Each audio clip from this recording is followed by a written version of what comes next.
Welcome to the Georgio Says Podcast. Spilling the tea with Georgio Says. If you love to keep up to date with all the latest pop culture news and celebrity gossip, then this is the podcast for you. Now, please welcome your host, Georgio Says. All right, guys, welcome back to another episode of Georgio Says. This is your host, Georgio, as always. And today I have an amazing, fabulous guest with me, Meredith Marks. Meredith, how are you today? I am great. I'm excited to be here and chat with you. I'm very excited to chat with you. Okay, so as I was just mentioning, I was living vicariously through you. You were clearly on a summer holiday with your family. Can you tell us a little bit about that? Because I saw the pictures, but I want to hear from your words. Yeah, there are a lot more pictures to come. My Instagram is trailing me by a couple weeks because I was really trying to vacation and not worry too much about social media. So we're still posting a little after the fact, but it's happening. Yes, it was a much needed holiday. A couple months in Europe is good for everybody. I was in London and all over France, all over Italy. We kind of traveled around. I was with friends part of the time. With my kids were there for a little while. Seth and I had some alone time as well. So it was really fabulous. It was wonderful. So, and that's good to know because I'm leaving for Europe in 2 days. So I'm that much more excited to follow your whole journey. I'm going to Greece for 2 weeks and we might pop over and see other things, but I haven't been to Greece in a long time. My family's Greek, so it's about time I head back. And my partner's never been, and he just turned 40, so I figured why not go now? Pandemic's kind of cleared things up. So yes, very exciting. And I also saw that Chloe turned 21 while you guys were away, so you got to celebrate that while you were away. So that was fabulous. Yeah, that was kind of like a big deal because Chloe's birthday is on Bastille Day. And it's a strange thing. She was, Bastille Day is July 14th. She was 7 pounds, 14 ounces. And we had picked the name Chloe. So she has a little, and she was conceived in France, but she doesn't love when I talk about that part of it. But, so we wanted to do something special to celebrate. So Paris was absolutely perfect for that. I would say, all of those things lining up that way, though, how could you not do the birthday there? You know what I mean? It totally makes sense. Speaking of which, you are very busy. You're constantly moving and grooving. Talk to me about your business, the jewelry, the clothing, all of that. What's been going on? I know it's been keeping you busy, but I was just popping on your site the other day because I was telling my partner, I think we might need to get these pajama sets for travel because they are fabulous. And I haven't found actually a pair of pajama sets that I would wear. So I was just poking around, but I thought to ask, what's new with Meredith Marks? What are we going to be seeing? Yeah, a lot is new. I'm, as you said, always doing something. We're releasing a new collection of pendants very soon called Magnifique, and the center is a magnifying glass. At 50, I've noticed it's a little harder to read a menu. So having a jewel encrusted magnifying glass around my neck is not a bad thing. So we will be releasing those very soon, probably host a small event during New York Fashion Week. And I'm really excited about that on the jewelry front. And then we have a lot of new apparel coming out, new merch that will be fun. And I'm still working on releasing my coffee, which has been a little bit delayed. We were short-staffed last winter when they had the batch ready for us. And I was like, we better hold off. Everyone was short-staffed. It was a rough winter, to say the least, for business. It was. And now, of course, they're like, well, it's now not available till next year. So we're going to have to hold off until January on that one. Well, that's exciting because I'm a big coffee drinker. So this is going to be, I'll be your number one customer because I live on coffee. But that's exciting. And then you've been working and then you went on holiday and now you're back. So are you back in full swing? Are you getting back into the day-to-day norms? How's that been for you? I just got back a couple days ago and it's been a little bit of a rough return. My last week was celebrating a friend's 50th birthday, which was kind of wild and crazy. And we were all out very late every night. So on top of the jet lag, I had a bit of exhaustion, but I'm getting back in full swing and really trying to, amp up and get ready for fall. Fall is when my business starts to get really busy, and we're really working on becoming a full lifestyle brand. We have coffee on the one side, which is your engage side of the brand, and then lavender is my disengage. I spent a lot of times after we wrapped filming season 2 in the lavender fields in Provence to kind of find my zen, because what went on with my father's memorial was kind of traumatic for me, and it took a moment to find myself back again. And so you will see another thing on the forefront is we will be launching lavender bath products. So I love that's lavender. out too, though, but a lot of fun. I love lavender because it is a very calming smell, and it does, at least for me, it makes me feel at peace while I'm smelling. It's just, there's something about it.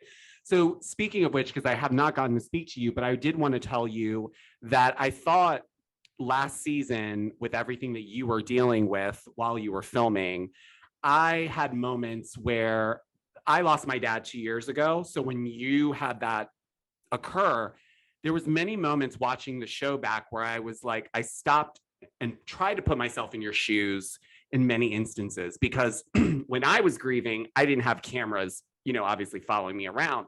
So, and I understand when you are filming a show, you are quite literally inside of a bubble.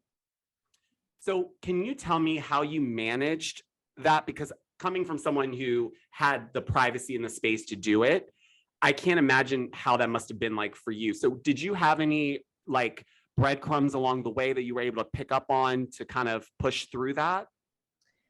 It was kind of just full throttle ahead for me. It was a situation where I just didn't have a moment to grieve, and really couldn't, even wrap my head around everything. It was, I did not recognize how difficult it really would be.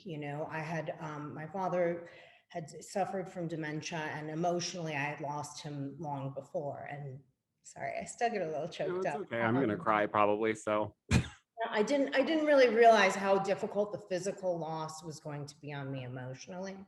So it was, I kind of just powered through, and I didn't, and that's part of why I needed to find my zen at the end, of all of that in the lavender fields, and really take a moment for myself to come to grips with loss, because I didn't have time. And it was just, like I said, last winter, with coming out of the pandemic and it being very difficult in the workplace with, staffing and things like that, on top of it being high season for my store in Park City and filming and everything else, it was just like, boom. And I did my best, and, I made mistakes along the way, but I tried.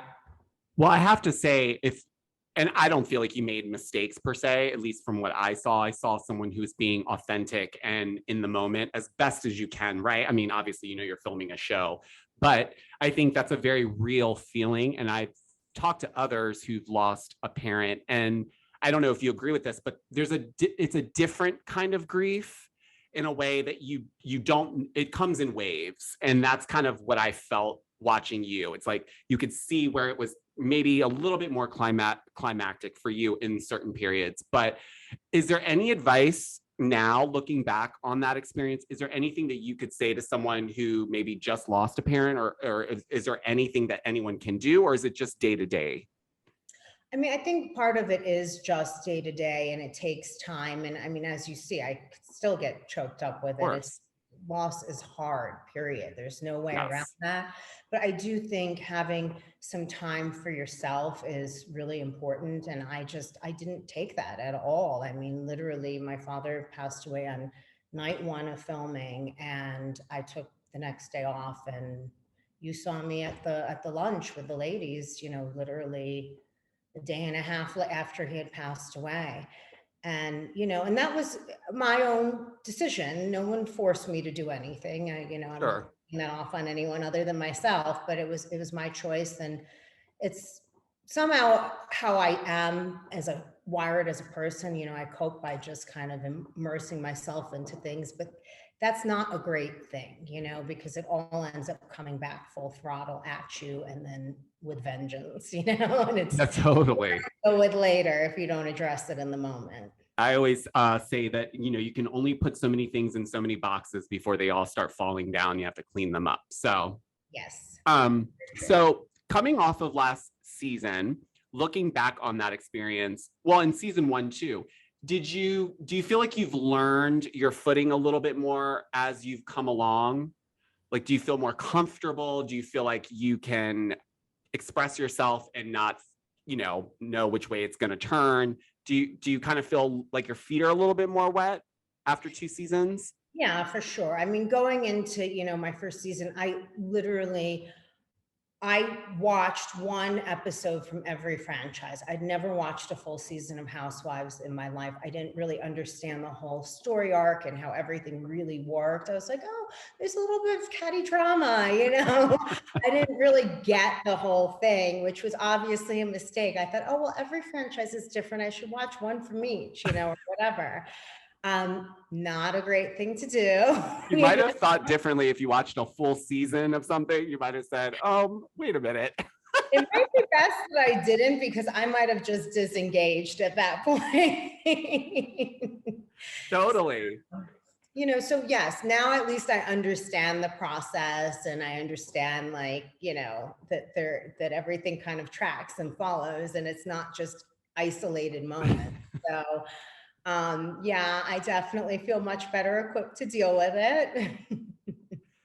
So when you first got on the show, what did you think it was going to be? Or did you have any thoughts, or were you just open to the experience? Was there any background?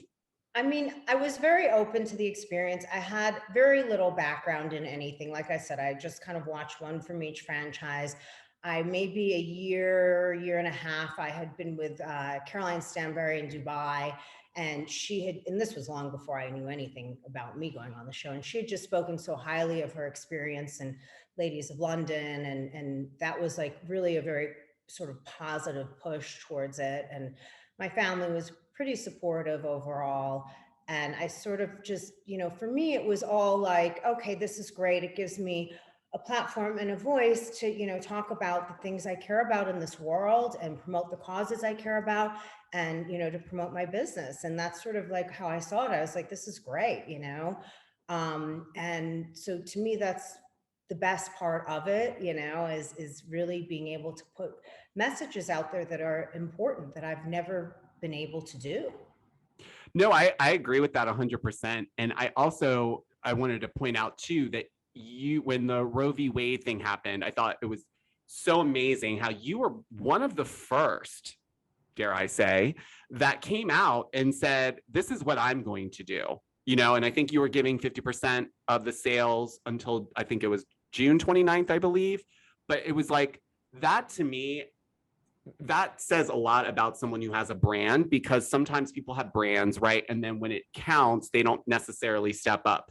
But this is one of those moments where the Meredith Marks brand stood up and said, this is what I'm going to do about this. And I thought that was amazing. But I do agree the platform must be so great if you are sharing messages, or you want to, put a voice to something that may not have a voice necessarily. So yeah, it's important. It really so I wanted to ask this question, because I ask all my guests this. What does Meredith Marks do when no one's at home, there's nothing on the schedule, and no one's looking?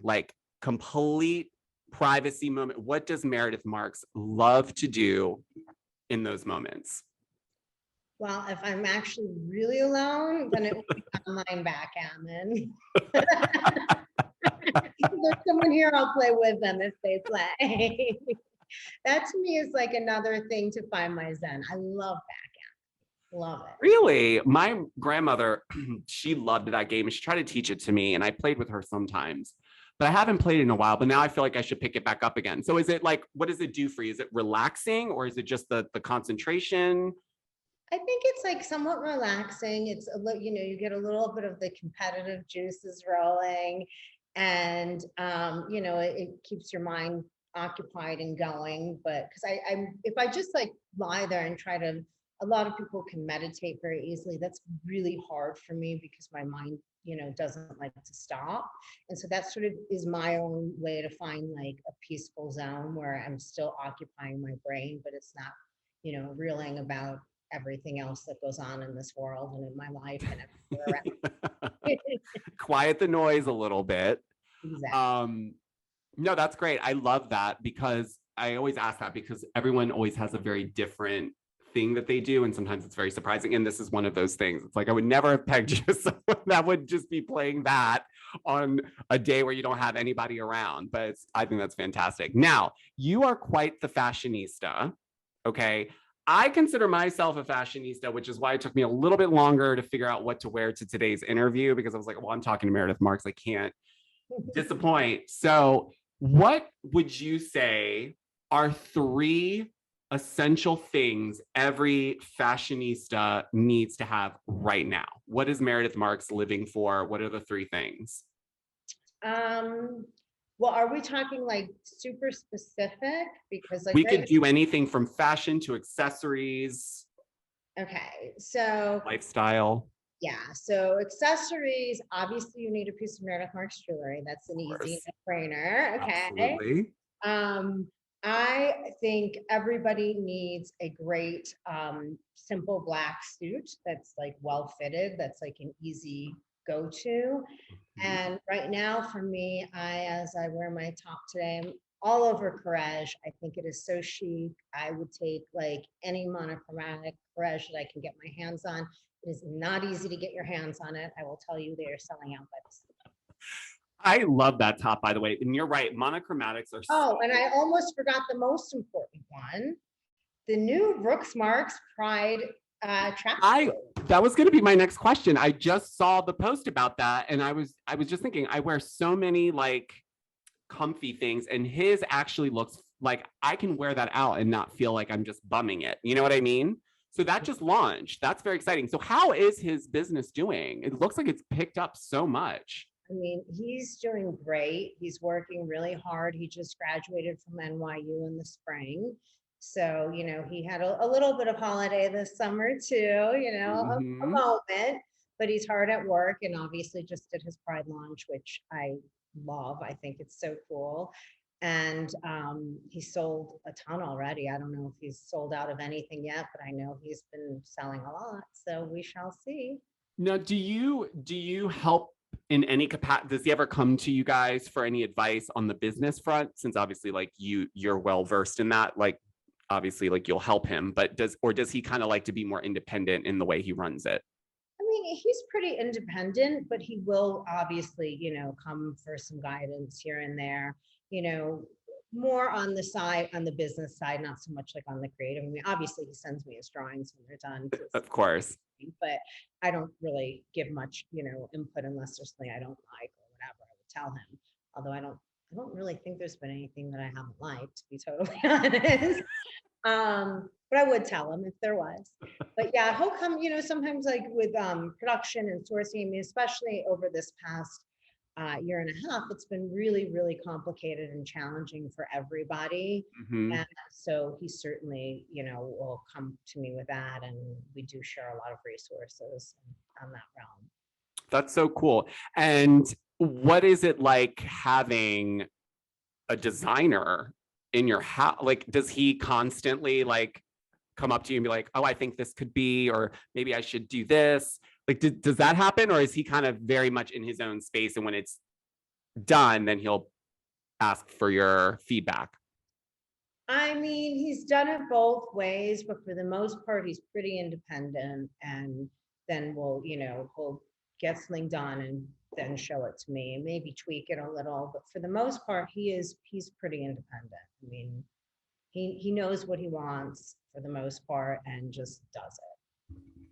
I have to say that I don't know if you realize, but the whole I'm disengaging has become such a huge part of my vocabulary, because I just think it is the most chicest way to remove yourself from a situation that's not serving you. And I use it all the time. And I wanted to let you know that you did something with that because it is the best statement. No one can argue with you. There's no comeback from that. Once you say, I am disengaging from this, I think people are just kind of stopped looking like, did you really just say that? And I'm like, yes, I don't want to engage this anymore.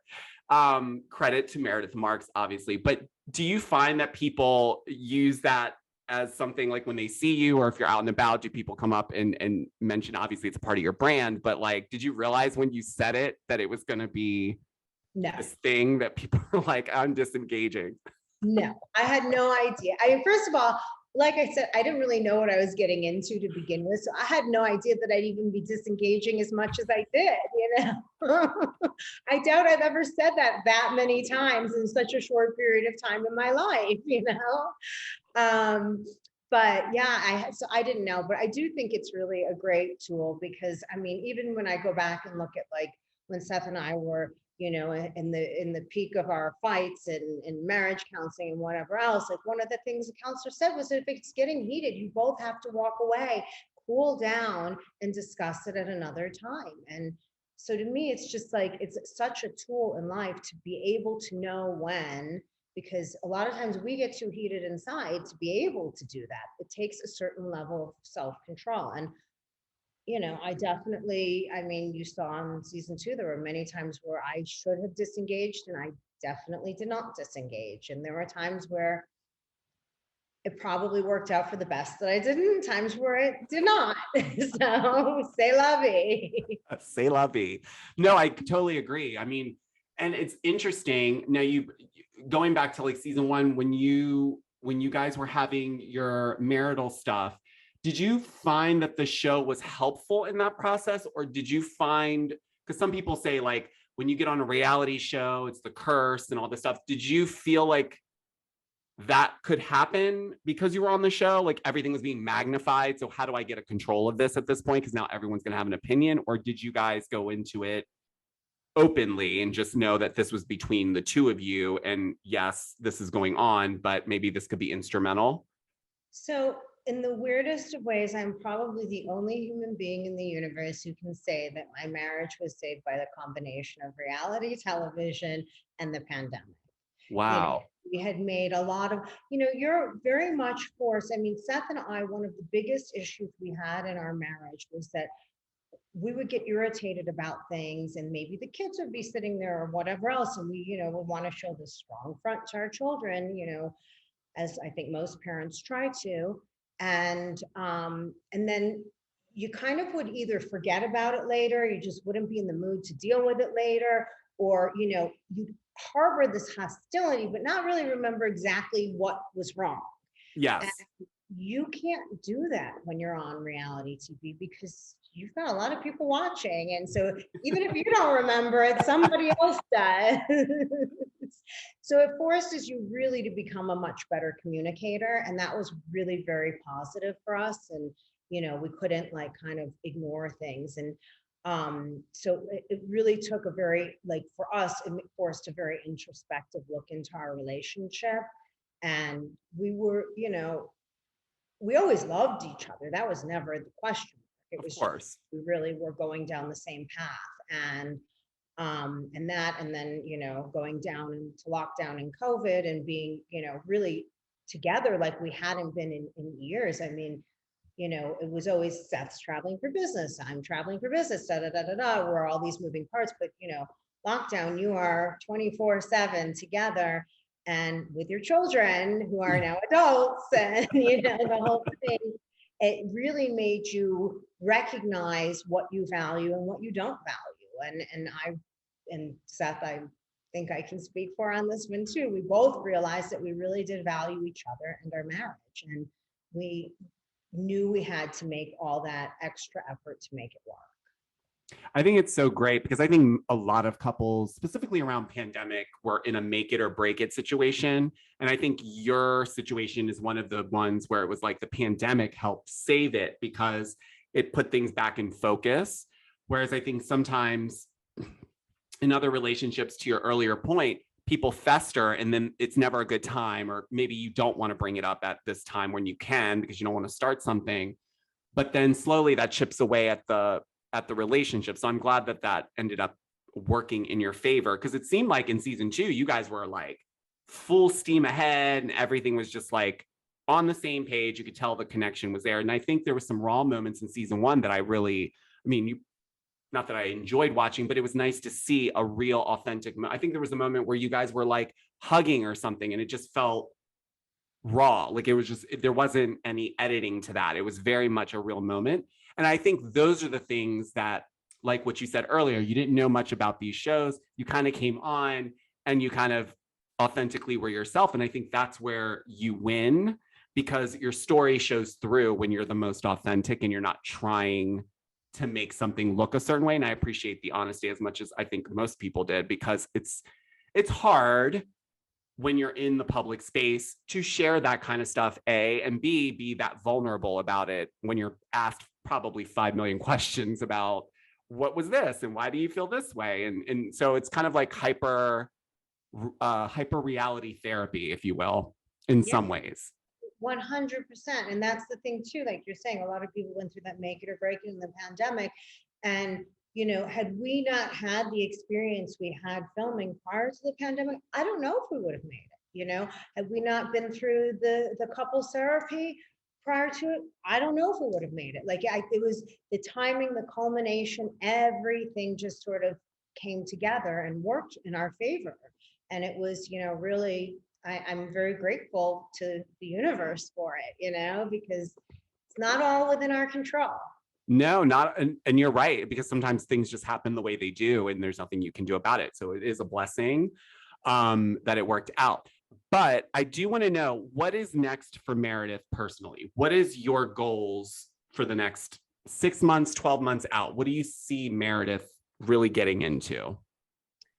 So I feel like after coming back from this 2-month holiday and a pretty tough winter last winter with just, you know, all the business issues everybody endured coming out of the pandemic, I really want my folk, and now having the, you know, strength that we have built up in our marriage and being on a good space there and seeing my kids all in a good space, cross your fingers every day on that, you know, and everyone kind of moving forward. I really want to focus on my brand, focus on, you know, making this full lifestyle brand, focus on opening this lounge that I'm working on in Salt Lake City that's going to be a very LGBTQ friendly lounge. Not a gay bar, totally different vibe, but, you know, very welcoming is the idea. And very different from anything we have here.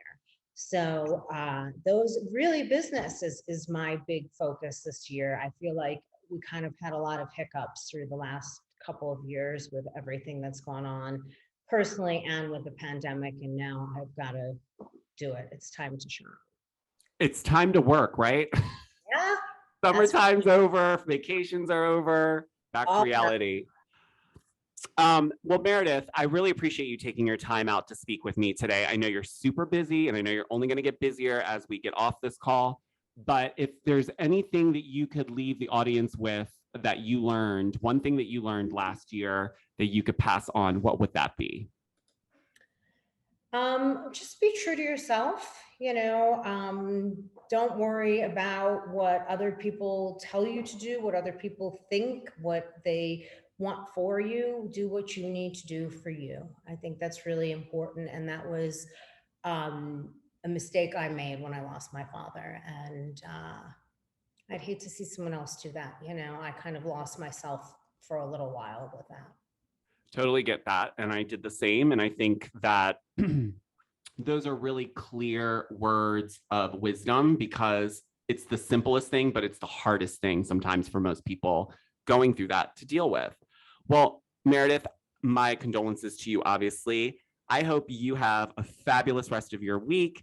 I hope everything goes well. And I hope you'll stop by later on and you can fill us in on what's new and what's been updated in your life thus far. Absolutely. Absolutely. Great chatting with you and wishing you the best of everything. And if phenomenal trip to Greece. I'm jealous. I'm ready to go back already. Oh, don't you tempt me with a good time. You should come back. Maybe you should stop over if you have time. We'll meet up in Italy or something. I love it. Love it. All right, Meredith, I will talk to you very soon. All right. Thanks so much. Thank you. All right. Bye-bye. Bye.